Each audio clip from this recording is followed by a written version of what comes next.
প্রিয় ভাইরা বাবারা ও আমার পর্দার আড়ালের শ্রবণদাতা আদর স্নেহের কলিজার টুকরা মা ও বোনেরা, একটু চিন্তা করেন, একটু চিন্তা করেন, একটু ফিকির করেন। আপনি আমি কত গুনাহ করেছি, কত গুনাহ করেছি।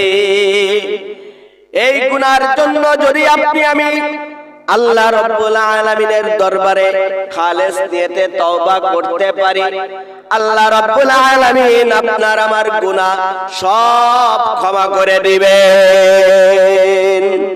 এজন্য আল্লাহ রাব্বুল আলামিন সূরা আত-তাহরীমের ৮ নম্বর আয়াতের ভিতরে বলতেছেন, ইয়া আইয়ুহাল্লাযীনা আমানু তুবু ইলাল্লাহি তাওবাতান নাসুহা আসা রাব্বুকুম আইয়ুকাফিরা আনকুম সাইয়্যাতিকুম ওয়া ইউদখিলাকুম জান্নাতিন তাজরি মিন তাহতিহাল আনহার। ও আমার ভাইরা, ও আমার বাবারা, আল্লাহ রাব্বুল আলামিন কি বলতেছেন শোনেন। আল্লাহ রাব্বুল আলামিন বলতেছেন, হে আমার বিশ্বাসী বান্দা বান্দীগণ, তোমরা আমি আল্লাহ রাব্বুল আলামিনের নিকটে খালেস নিয়তে তওবা করো। তওবা করলে আমি আল্লাহ রাব্বুল আলামিন তোমার জীবনের সকল গুনাহ ক্ষমা করে দেব এবং তোমাকে আমি আল্লাহ রাব্বুল আলামিন জান্নাতের ভিতরে প্রবেশ করাইব। তোমার জন্য আমি আল্লাহ রাব্বুল আলামিন জান্নাত দিয়া দিব। জান্নাতের ভিতরে কি থাকবে? প্রবাহিত নহর থাকবে, জান্নাতের ভিতরে নাজ নিয়ামত থাকবে। ও আমার ভাইরা, এই জন্য খালেস নিয়তে তওবা করতে হবে।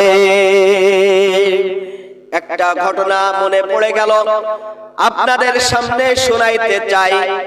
আল্লাহর হাবিব সাল্লাল্লাহু আলাইহি ওয়াসাল্লামের জামানার ঘটনা।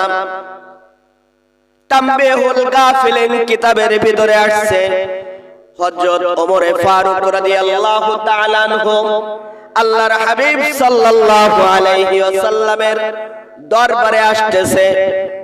আসার সময় রাস্তার মধ্যে প্রতিমধ্যে এক যুবকের সঙ্গে ওমর ফারুক রাদিয়াল্লাহু তাআলা আনহুর দেখা হয়ে যায়। ওমর ফারুক রাদিয়াল্লাহু তাআলা আনহু দেখতেছে যুবক হাউমাউ করে কাঁদতেছে। যুবকের কাছে এসে ওমর ফারুক রাদিয়াল্লাহু তাআলা আনহু জিজ্ঞাসা করলেন, হে ভাই যুবক, তুমি হাউমাউ করে কেন কাঁদতেছো? তোমার কি হয়েছে? কিসের জন্য কাঁদতেছো?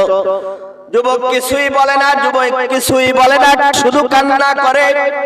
এমন সময় অনেক পীড়াপিড়ি করার পরে ওমর ফারুক রাদিয়াল্লাহু তাআলা আনহুকে যুবক বলতেছে, আমি বড় গুনাহ করেছি, আমি বড় গুনাহ করেছি। এই কথা বলার পরে ওমর ফারুক রাদিয়াল্লাহু তাআলা আনহু জিজ্ঞাসা করতেছে, কি গুনাহ করেছো? বলে না যুবক, কোনো অবস্থায় বলে না, আরো বেশি কান্না করে। এটা দেখে ওমর ফারুক রাদিয়াল্লাহু তাআলা আনহুর কান্না চলে আসলো। ওমর ফারুক রাদিয়াল্লাহু তাআলা আনহু কাঁদতে কাঁদতে রাসূলের দরবারে চলে আসলেন। অনেক সময় দেখা যায় যে অন্যর কান্না দেখে নিজেরও কান্না চলে আসে, আসে কি আসে না?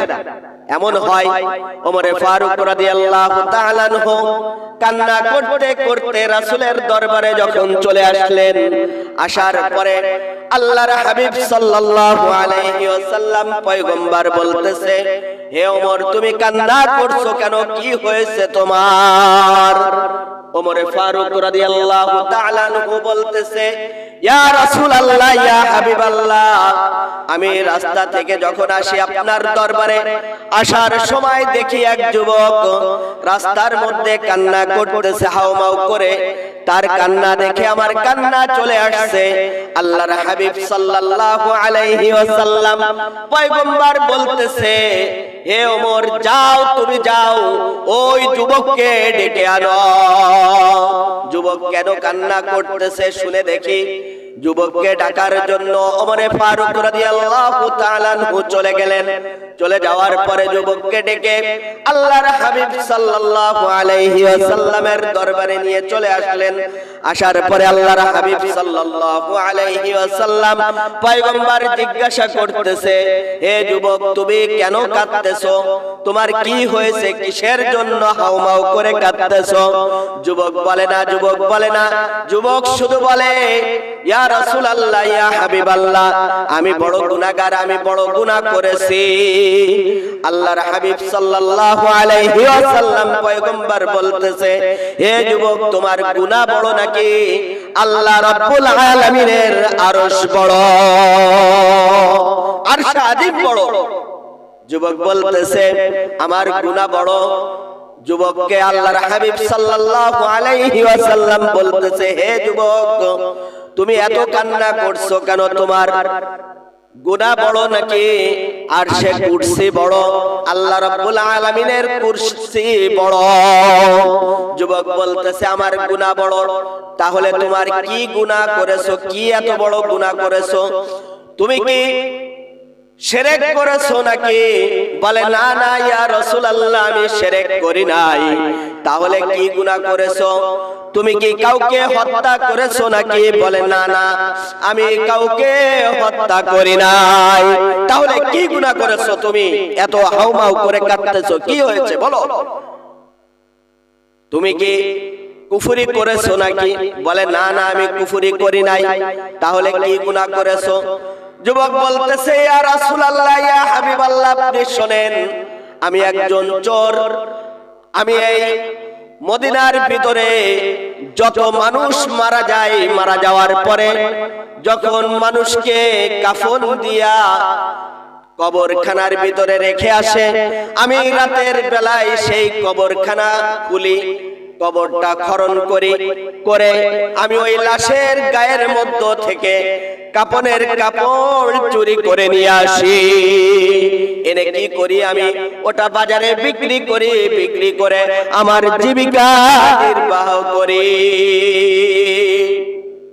ইয়া রাসূলুল্লাহ, ইয়া হাবিবাল্লাহ, এই মদিনার ভিতরে একজন যুবতী, অনেক সুন্দর চেহারার অধিকারী, এই যুবতী মারা গিয়েছে। মারা যাওয়ার পরে তাকে যখন দাফন করেছে, দাফন করার পরে আমি রাত্রে তার কবর খনন করলাম। কবর খনন করার পরে আমি দেখতেছি, কাফনের কাপড় আনতে গিয়েছিলাম, আমি দেখতেছি যুবতীর চেহারা অনেক সুন্দর। দেখার পরে আমার নফসকে দমন রাখতে পারলাম না। আমার নফসের কারণে আমি ওই যুবতীর সঙ্গে জিনা করেছি আর কাফনের কাপড় খুলে নিয়ে আসছি। আমি যখন ওই যুবতীর সঙ্গে জিনা করেছি, জিনা করার পরে আমি যখন কবরখানার ভিতর থেকে উঠে আসি কাফনের কাপড়টা নিয়া, তখন ওই যুবতী আমার কাছে মনে হইতেছে, ওই যুবতী বলতেছে, হে বেঈমান, হে নাফরমান, তুই আজকে এত মুর্দারের মধ্য থেকে তুই আজকে আমাকে উলাঙ্গ করে রেখে গেলি। শুধু উলাঙ্গ করে রেখে যাস নাই, শুনে রাখ, তুই আমাকে নাপাকি করে গেলি, আমাকে অপবিত্র করে গেলি, তুই আমার সঙ্গে জিনা করলি। তোর মতো নাফরমান আর পৃথিবীতে কেউ নাই।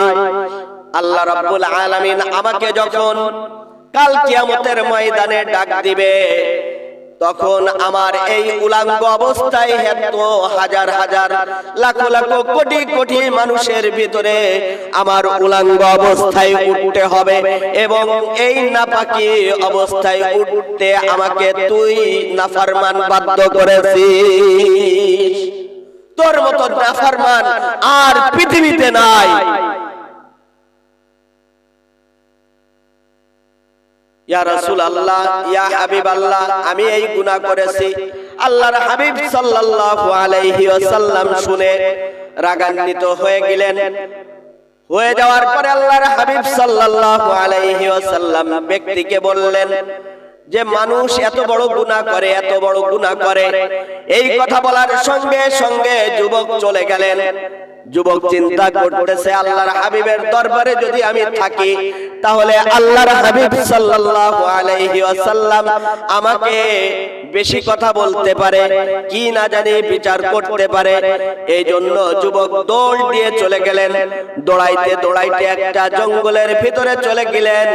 চলে যাওয়ার পরে যুবক সেই জঙ্গলের ভিতরে হাউমাউ করে কাঁদে আর তওবা করে, আস্তাগফিরুল্লাহ রাব্বি মিন কুল্লি জামবি ওয়া আতুবু ইলাইহি লা হাওলা ওয়ালা কুওয়াতা ইল্লা বিল্লাহিল আলিয়্যুল আযীম। যুবক একদিন নয়, 2 দিন নয়, এইভাবে 40 দিন পর্যন্ত তওবা করতে থাকে, মালিকের দরবারে তওবা করতে থাকে। মালিককে ডেকে ডেকে বলে, মালিক গো, আমি বড় গুনাহগার, আমি বড় গুনাহগার, আমি বড় পাপী মাওলা, তুমি আমাকে মাফ করে দাও। এইভাবে ডাকতে ডাকতে আমার মালিকের দরবারে কবুল হয়েছে।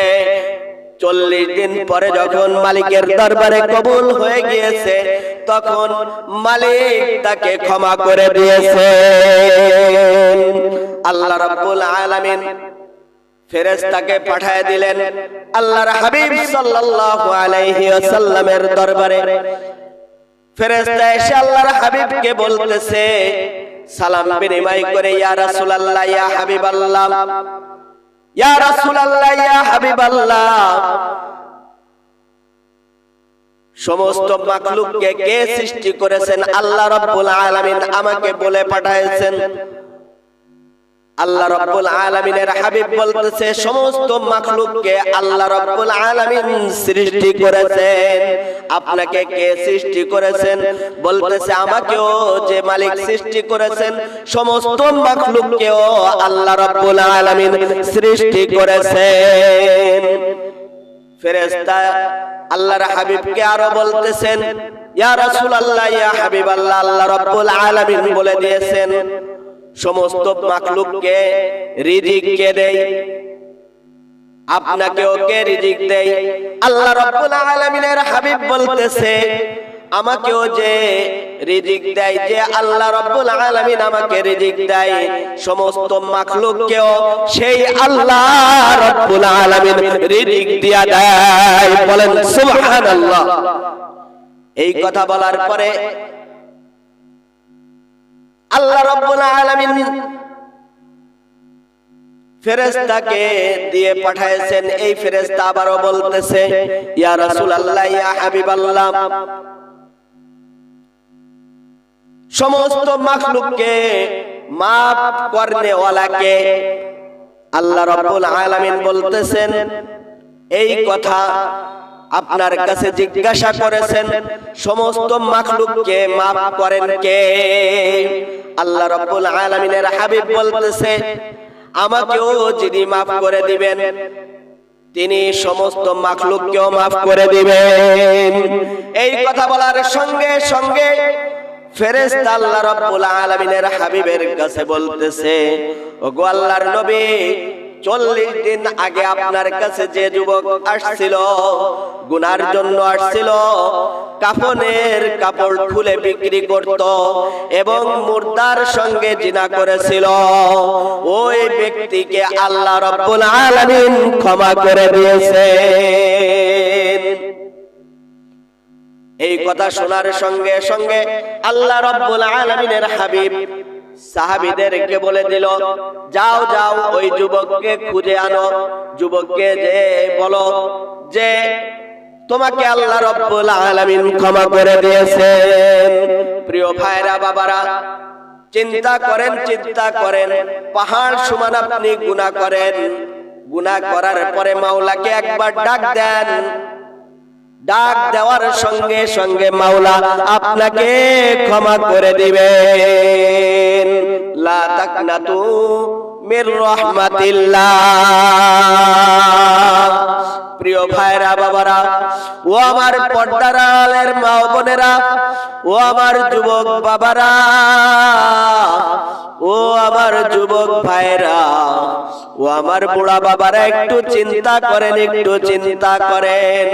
খালেস নিয়তে মাওলা পাকের দরবারে তওবা করেন। মাওলা